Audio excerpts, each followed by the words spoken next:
आप देख रहे हैं एशियाई न्यूज। भ्रष्टाचार और जुर्म के खिलाफ हर पल आपके साथ।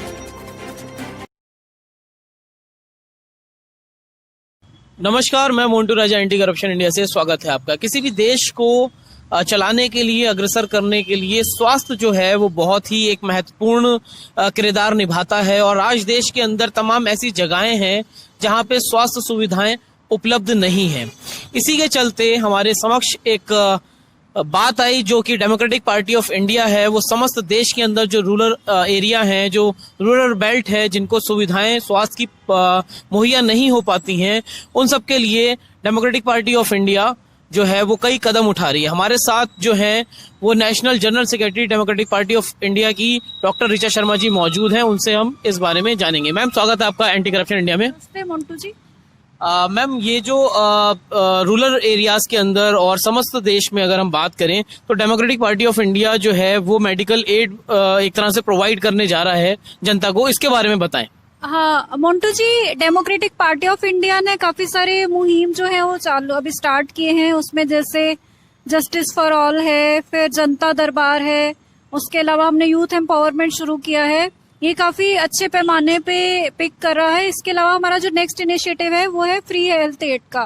बिकॉज मैं खुद एक मेडिकल प्रोफेशनल हूँ, पर हम ऐसा देखते हैं कि जो आपकी स्वास्थ्य सुविधाएं हैं वो कुछ सीमित एरिया तक ही एक लिमिटेड रह जाती हैं। बिकॉज मेट्रो सिटीज हैं, टाउन्स हैं, वहां फिर भी जो मेन एरियाज है लोगों को सुविधाएं हैं। बट अगर हम इंटीरियर में, जहाँ हमारा भारत बसता है, बिकॉज हमारे जो 70-80% जनता है वो विलेजेस में पाई जाती है, रूरल एरियाज में है, वो हमारी स्ट्रेंथ है बेसिकली हर हिसाब से। तो ऑब्वियसली हमारी स्ट्रेंथ देखो 2-3 चीजों पे निर्भर करती है। हमारी स्ट्रेंथ के लिए इंसान को रोटी, कपड़ा, मकान और अच्छा स्वास्थ्य चाहिए। बिकॉज अगर जो इंसान है उसका स्वास्थ्य अगर अच्छा नहीं है तो वो कुछ भी आगे सोच ही नहीं सकता, वो कुछ भी आगे प्रगति नहीं कर सकता, कुछ भी अग्रसर नहीं हो सकता। तो हमारा जो फोकस है डीपीआई का वो इनिशिएटिव रहेगा कि हम जो हमारे रूरल एरियाज हैं और ट्राइबल एरियाज हैं, इंटीरियर ऑफ द जो कंट्री है वहां तक पहुंचे। रेदर ग्रास रूट लेवल पे हमारी ये एक्टिविटी शुरू हो गई है। मैं खुद भी उसका एक हिस्सा हूँ। हम डेली बेसिस पे उनसे वार्तालाप करते हैं एंड हमारे जो आगे कार्यकर्ता हैं वो उनको सुविधाएं, उनकी अवेयरनेस दे रहे हैं। धीरे धीरे उनको वो मुहैया कराई जाएगी।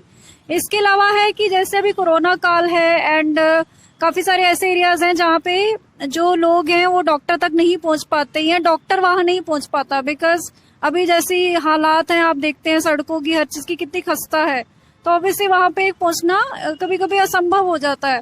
तो हम एक टेलीमेडिसिन का ऐसा एड शुरू करें। टेलीमेडिसिन में क्या होता है कि जैसे आप ऑनलाइन कंसल्टेशन देखते हैं, उसमें क्या है कि वहाँ पे एक मिनिमम आरएमपी जो है, रजिस्टर्ड मेडिकल प्रैक्टिशनर, उनको एक अलॉटमेंट की जाएगी, उनको पोस्ट किया जाएगा एंड उनके साथ हमारे टीम के वर्कर्स रहेंगे एंड हॉस्पिटल्स के साथ टाई अप होगा एंड वो लोगों को रेगुलर बेसिस पे, जिस पे भी लोगों को कोई भी दिक्कत है, कोई भी उनको मेडिकल एडवाइस चाहिए, हेल्प चाहिए, वट एवर दे वांट, जो कंसर्न जो डॉक्टर है उनको वो ऑर्गेनाइज करेंगे।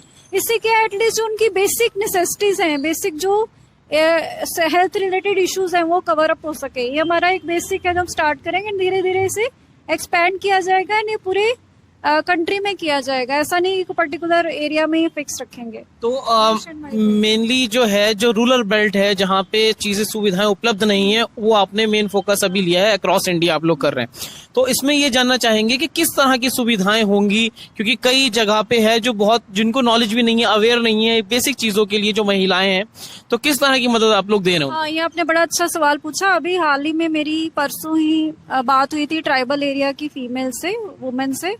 तो वो डेली वेजर बेसिस पे रहते हैं, उनको तो इतना भी वक्त नहीं रहता कि वो अपने बारे में सोच सके। Obviously as concern citizen, as party, as political party and as doctors, हमारा फर्ज बनता है कि हम उनको पहले उसके बारे में एक अवेयरनेस दें। उसके अलावा हमारा कैंपेनिंग रहेगा कि हम वेंडिंग मशीन्स हैं सैनिटरी पैड्स की। बिकॉज फीमेल में सबसे पहले समस्या आ जाती है कि उनकी जो मेंस्ट्रुअल पीरियड्स हैं, जो उनकी माहवारी मासिक आती है, उसमें काफी सारी फीमेल हैं जो आज के टाइम में भी कपड़ा यूज करती है, जिससे क्या होता है उनका वो शुरू से एक जो क्लीनलीनेस नहीं रहती, हाइजीन नहीं रहती, जिससे इन्फेक्शन के चांसेस बढ़ जाते हैं। अगर इन्फेक्शन बढ़ जाता है तो फ्यूचर में उनको एक फर्टिलिटी की दिक्कत आ सकती है। मीन्स बांझपन की समस्या आ सकती है या फर्दर पस पड़ सकती है, मीन्स काफी सारी ऐसी कॉम्प्लिकेशंस हो सकती हैं, तो एक इशू है। फिर दूसरा आ जाता है कि हमने उनका बेसिक एक उनको जो हाइजीन प्रैक्टिसेस हैं वो सब समझाई जाएंगी, मेंस्ट्रुअल प्रैक्टिसेस हैं उसके बारे में बताया जाएगा, जो मैं अभी भी उनको अटेंड कर रही हूँ। इसके अलावा हमारा आ जाता है कि प्रसूति से रिलेटेड, प्रेगनेंसी से रिलेटेड काफी सारे ऐसे बेड्स हैं जहाँ पेशेंट्स जो लोग हैं अभी भी होम डिलीवरीज कराते हैं, इवन वहाँ पे दाइज या कोई भी ट्रेन्ड वर्कर्स भी नहीं है। एंड कॉम्प्लिकेशन से वहाँ बच्चा करना एक वैसे रहता है फीमेल के लिए जैसे वो कोई नया जन्म ले रही हो। काफी सारी फीमेल्स की जो मैटरनल मोर्टेलिटी रेट जिसे हम कहते हैं वो इसी वजह से हो जाती है, एनीमिया की वजह से, खून का ज्यादा रिसाव हो गया, इन्फेक्शन हो गया, या कभी कभी बच्चेदानी क्या पता रप्चर जिसे हम कहते हैं यूट्राइन रप्चर हो जाए। तो अगर पेशेंट को वो फैसिलिटी नहीं होगी, टर्शरी सेंटर नहीं, एटलीस्ट बेसिक सुविधाएं हो, टर्शरी तो बहुत आगे तक हो गया, एटलीस्ट बेसिक सुविधाएं हो जहाँ पे एटलीस्ट वो अपनी डिलीवरी करा सके, तो वो सब चीजों पे फोकस किया जाएगा। तो ये आप कैसे देखते हैं, तमाम जो है देश को आजाद हुए 74 साल हो गए हैं, जो सरकारें हैं, मौजूद सरकार है, जो पहले सरकारें रही हैं, वो इस चीज के लिए प्रतिबद्ध होती हैं कि देश की जो जनता है उसके कल्याण और स्वास्थ्य की जिम्मेदारी सरकार की होती है।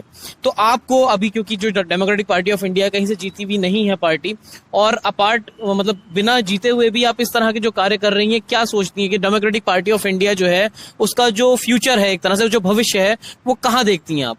देखो, डेमोक्रेटिक पार्टी ऑफ इंडिया पहले तो एक काफी अच्छे एक मोटिव के साथ आई है, because we say that we are more of social and less political, ठीक है। तो ऑब्वियसली हमारा मकसद है कि लोगों को एक एम्पावर करना, उनको हर तरीके से एम्पावर करना, बिकॉज अगर आपकी जनता एम्पावर्ड नहीं है, अवेयर नहीं है, तो वो कोई भी चीज का अगर आप सुविधाएं उन्हें प्रदान भी करते हैं, कोई भी नीतियां लागू भी करते हैं, उन तक पहुंचती नहीं है। काफी सारी करप्शन है एंड देश की क्या हालत चल रही है हम सबको दिख रहा है। तो obviously democratic party of India का हमारा मकसद है कि लोगों तक पहुंचे, जन जन तक पहुंचे, एंड हमारी पूरी कोशिश रहेगी कि आने वाले वक्त में हमारी पार्टी ही पावर में आएगी। एंड हम लोगों से अपील करते हैं कि जो भी सिस्टम से प्रताड़ित है या जिन्हें लगता है कि एक चेंज की आवश्यकता है, वो भारी से भारी मात्रा में हमें जुड़े और हमारे को सशक्तिकरण करें, ताकि हम उनके लिए फर्दर कार्य कर सके। तो अभी हमारे चैनल के माध्यम से जो है देश की जनता को आप कोई संदेश देना चाहेंगे? देखो, देश की जनता के लिए ये संदेश है कि वो अगर उनको एक चेंज चाहिए, अगर उन्हें लगता है कि जो देश है उसमें काफी सारा बदलाव की जरूरत है, तो वो ज्यादा संख्या में ऐसी पार्टी के साथ जुड़े जैसे डेमोक्रेटिक पार्टी ऑफ इंडिया है, जो एक नेशन सेंट्रिक है, सिटीजन सेंट्रिक है। बिकॉज अल्टीमेटली जो है एक लोगों का एम्पावरमेंट, जैसे मैंने पहले बोला, वो इम्पोर्टेंट है। जैसा कि आपने देखा और जाना कि डेमोक्रेटिक पार्टी ऑफ इंडिया कुछ इस तरह के कदम उठा रही है जो अब तक किसी पॉलिटिकल पार्टी ने नहीं उठाए हैं। बिना जीते हुए भी, बिना पावर में आए हुए भी किस तरह काम किया जाता है देश के प्रति और जनता के प्रति, वो उसका एक जीता जागता स्वरूप जो है वो डेमोक्रेटिक पार्टी ऑफ बन के नजर आ रही है। आपकी क्या है राय, हमसे आप कमेंट द्वारा साझा कर सकते हैं। अगली अपडेट के साथ आपके सामने फिर प्रस्तुत होंगे। नमस्कार।